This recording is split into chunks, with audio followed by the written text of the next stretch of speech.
Differently if I was getting into high ticket sales again. So I wanted to list out in this video 7 things that I wish I knew before getting into high ticket sales, and that's what we're going to cover in today's video.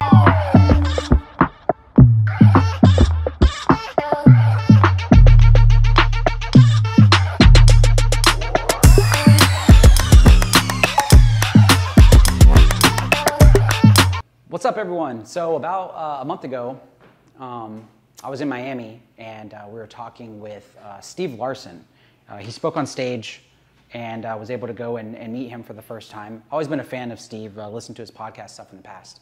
And we're asking for some advice on what kind of content and stuff to post. And he said something very interesting. He said, if you can just go and consolidate everything you've ever learned down into a year, if you had to do it all over, take 10 years worth of knowledge, how would you actually break down if you did it over differently? So it made me think about what kind of things I would do differently if I was getting into high ticket sales again. So I wanted to list out in this video 7 things that I wish I knew before getting into high ticket sales, and that's what we're going to cover in today's video. So let's go ahead and dive into it. So 7 things I wish I knew before getting into high ticket sales. Number 1, I wish early on that I came to this conclusion, but I didn't learn it until years later. But I would have chosen B2B first over everything. So in the industry, there's two kind of offers you have in there, right? Selling offers to business and selling offers B2C. And if the goal is high ticket, right? I'm telling you, I've trained multiple teams. I've been in so many different organizations on different sales teams, different offers, different avatars, everything. There's a lot of you right now that are in high ticket sales, whether you have your own team or you're closing, and you're trying to sell a high ticket offer to a B2C audience. And guys, it is the amount of effort and frustration that it takes to be able to go and sell high ticket to B2C. It just makes no sense. It's significantly easier and the same amount of effort and less frustration just focusing on B2B. So if I'm going to do high ticket, if I do it all over, I would have only focused on B2B. Now, if you're brand new and you've never done sales before, I will say this, there is a caveat to this. If you've never done sales and you want to get better quickly, but not make as much money, so this is very, very key. Like the path I'm about to tell you, you're not going to make a lot of money, but you want to get good at the skill. Starting B2C is good for training.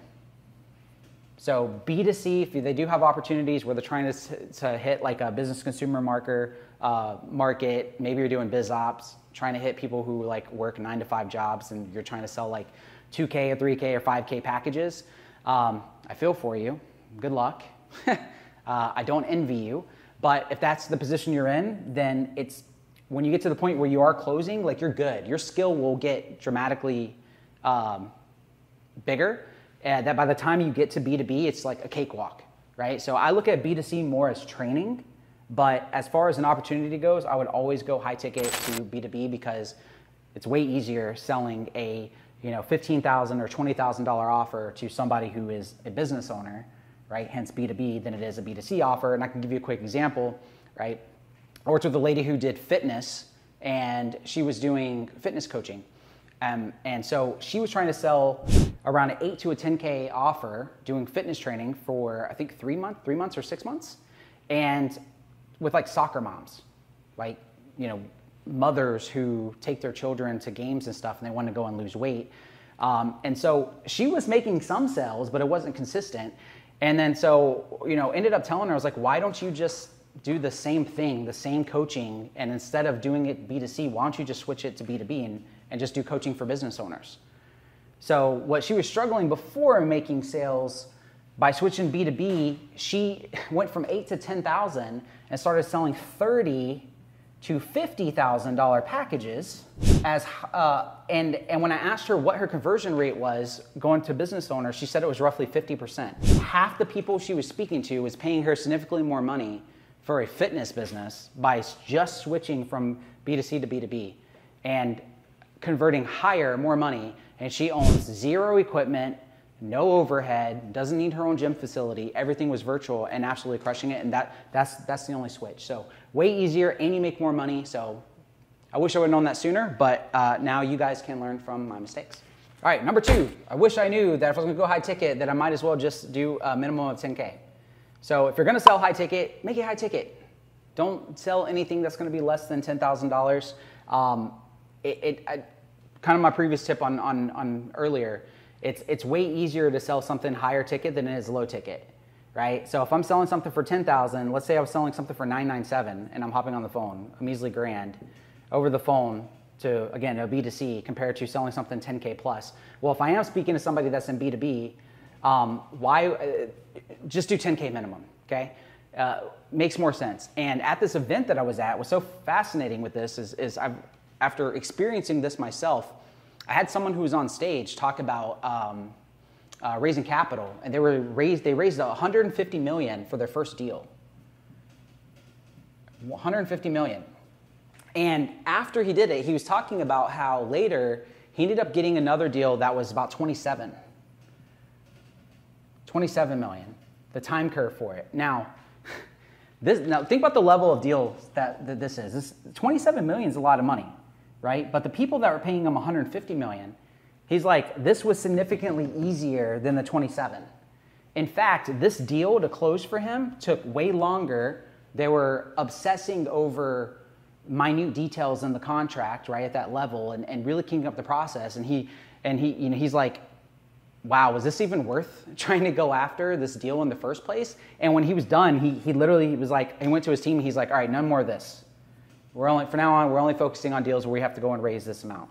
Why? Because even at this level for raising capital, it's way easier selling high ticket people even higher than trying to focus on the low ticket stuff. So if you're gonna get in high ticket sales, I'd say minimum focus on 10K. All right, number 3. The third thing I wish I knew, skill stacking. I really wish I knew this like way earlier and I focused on this. What I mean by skill stacking is if you're gonna get in high ticket sales and you're going to do it as, whether you're doing it for your own business or maybe you're selling for somebody else, what a lot of people do is they come into this industry and they wanna go get an opportunity and then they focus on inbound. And the reality is, and I learned this later in my career, you have very little value to a company knowing the skill of inbound. And by inbound, what does this mean? This means they have to do the marketing for you, they have to qualify for you, they have to be on your calendar so you can take appointments and you can close and you can earn commissions, okay? Cool. Guys, like companies don't give a shit, genuinely. Like I'm not gonna sugarcoat stuff on the channel. I'm not gonna lie to you, I'm gonna be honest with you. They don't give a shit about you knowing just inbound and being able to close deals, right? Companies value you more if you know how to do things like inbound, if you know how to do outreach, outbound, right? This is what separated me from a lot of people, right? I wish that I learned all these things earlier, stuff like marketing, so that I could bring these skills to the table with me whenever I go and partner on opportunities to be able to go and help generate leads. Instead of trying to go and find an opportunity of like, oh, well, do they have marketing stuff together? What if you already are learning these skills as you go and you can just bring that contribution and be worth more to a business? I call it still skill stacking, right? Knowing marketing, outbound, inbound, how to run a team, which we'll cover here on the channel. How to build a sales team. You guys think a business owner wants to full-time stress over quality leads and having to go and do outbound and do all the marketing and stuff themselves and build their own team? No, a business owner just wants to focus on the business. If you can give them to the point where they can focus on operations, you become significantly more valuable. And I wish I knew this way early on. So there's tons of skills you could be learning and you could be doing for yourself as well while you build your own brand, even if you're in the position of closing for somebody. All right, number 4, taxes. What I wish I knew. So it's funny, they say, before I started getting into this world and closing deals and getting into sales and partnering with all these brands and influencers, I remember when I used to, barely make a minimum wage, and this past tax season, I had to actually spend more money on taxes. Like my tax bill was higher than I made like before I ever got into this world. So in a year. So imagine having to spend more, and what people will tell you is that like, oh, you should want to make as much money as humanly possible and be excited because you spent so much. Yeah, they say that, that's cool in theory, but when you actually do it, it sucks. It's not fun. So I wish that I knew early on in my career to structure my business accordingly like a business so that I wouldn't have gotten wrecked in taxes for actually building sales teams, doing sales, closing deals, and all that stuff, right? And then my advice to you is when you get close to the point where you're making around like 8K to 10K, I should have done this forever ago when I was at this range instead of waiting till I was significantly higher to do this now. I'm just now at the point where I restructured everything so I wouldn't get wrecked in taxes. I should have done this like years ago. I wish I would have just switched from an LLC to an S Corp. For disclaimer purposes, I am not a financial advisor, blah, blah, blah, blah, blah, blah, blah, blah. Talk to your tax professional, blah, blah, blah, blah, blah. They will still tell you to switch to an S Corp. So you can put yourself on payroll, pay less in taxes, treat yourself like a business. I wish I knew this forever ago. Smarter thing to do. Number 5, I'm gonna get a lot of heat for this. You're gonna hate me in the comments. That's okay, I don't give a shit. Avoid done-for-you services. I wish I would have known this earlier in my career. What do I mean by that? Is that companies like agencies, done-for-you agencies and stuff like that, and selling high ticket, like that's cool, but there's so little margin in these because think about a service-based business. If they're doing done-for-you marketing and building web pages and doing all these things, if you're selling a service-based business and you're getting commissions of it, there's no room for growth later, right? Like my potential is way less there because the margin has to go and dissipate to people doing all the fulfillment. So for me personally, in my opinion, doing high ticket for a done-for-you type service, even if they're B2B, is not, it's just not beneficial. There's just no margin, right? I'd rather have bigger margin left over for terms of growth. Now, again, you can find companies that will pay you like, 10 to 12%. And, let's say the done-for-you service is, their packages are, I don't know, 5K a month, right? Okay, so cool. So you do your one sell, and you make, your measly $500. You have to keep selling and selling and selling and selling. Now, I guess the only caveat to this, there is an exception to this rule of where, I've worked for service-based business before. If they offer me residuals, that's a different story. So if they have the margin and it's a good opportunity and they have the opportunity to be able to give me residuals off of it, like if they're paying and stacking month to month to month, I'm cool with done for you. But if it's gonna be doing sales again at the level I'm at in terms of like being able to sell, it's just not really worth it long term. And partnering and getting commissions in other ways and building a team, not as beneficial. So I prefer to avoid done for you services, focus on ones that have good margin like high ticket coaching, consulting. Even if it's lower ticket, you're not even being on the phone and you're just doing marketing and stuff. Even some courses can be beneficial if you're gonna do things like chat, right? But that's not high ticket. We're only focused on high ticket in this video. So, all right, which leads me into the 5th thing I wish I knew is I would actually, if I can go back, I would have structured my, my deals completely differently. I'm gonna talk about this in a video here on YouTube as well of the methods of how I've always structured the arrangements. The STAR method, we'll get into that later. But I would structure deals differently to where I wouldn't be capped on income, where I can go and partner with them in the case of like, hey, if I have to come in and I'm gonna go and close for you, that's cool. I love this, but I want room for growth, period. And I would make sure that was gonna be applicable. And by room for growth is like, okay, if I'm gonna come in and I'm gonna do all this stuff for you and you're gonna give me 10%, right? I wanna know that there's gonna be opportunity to grow to be able to get higher than 10%. And then whenever I achieve that, because again, I'm the type of person who wants to grow within an organization and make more money, not be stagnant, I wanna know that I can get higher commissions and I wanna know that there's gonna be potential for team building, right? Where I can go and actually build a team and earn commissions other ways. So I would structure deals completely differently. I wouldn't just focus on stuff where I'm getting just a flat rate and put myself where it's gonna be able to be capped, right? Very, very simple to get 10%. There's only so many leads and conversations you can have on your calendar, especially if you're doing things like inbound, which again, people that follow this channel, you may hear that I'm very like anti-inbound, and the answer is yes.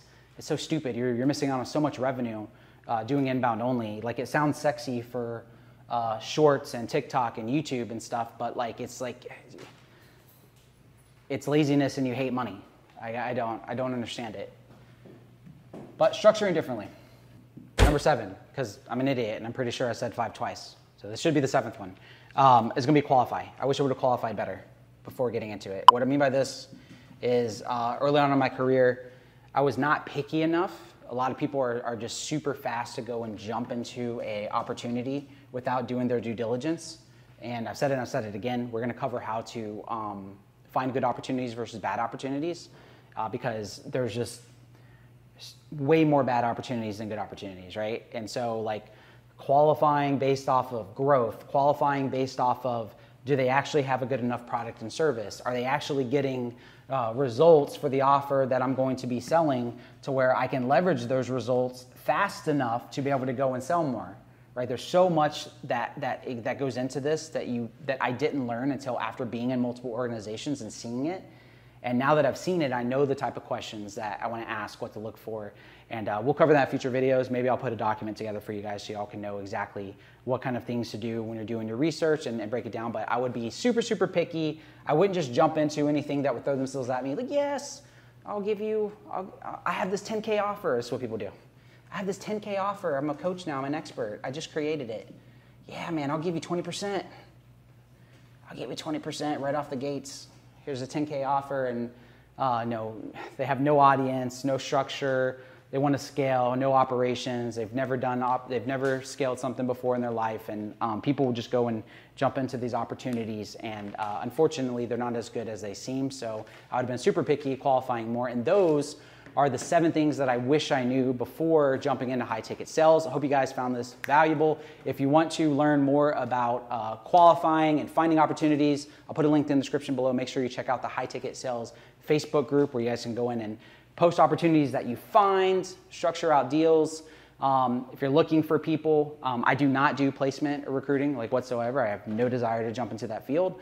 But if you have opportunities you want to go and post in the group and actually partner with people to help you, check out the Facebook group. We'll do live streams, deal breakdowns in there as well. And I'll catch you guys in the next video.